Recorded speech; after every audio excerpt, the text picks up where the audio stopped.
Градоначалникот на општина Кочани Радко Димитровски денеска на пресконференција информираше дека во општина Кочани до предвидениот рок 31 март за легализација на бесправно изградени објекти се поднесени вкупно 7591 барања од страна на граѓаните на општината. Тоа значи дека од поднесените 5988 барања во продолжениот рок од 1 декември 2015 до 31 март во општина Кочани се доставени нови 1603 барања, од кои секторот за урбанизам реши 4050 барања или 53% од поднесените предмети. Досега општина Кочани преку секторот за урбанизам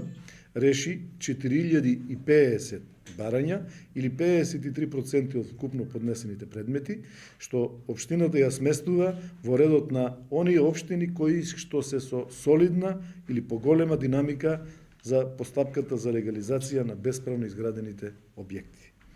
До законски определениот рок 31 декември 2016 година, кога беше последен рок за поднесување на елаборати, односно до комплетирање на своите барања, во општината Кочани се поднесени нови 300 елаборати, од кои што ќе бидат решавани во текот на наредниот период. Согласно Законот за утврдување на правен статус на бесправни објекти, треба да се одбијат вкупно 1894 барања, поднесени до 2 септември 2011 година, доколку законодавецот, односно собранието, ја донесе некоја друга одлука. Тоа е бројот на подносители кои од одредени причини не доставиле елаборати, односно не ги комплетирале нивните барања во законски предвидениот рок.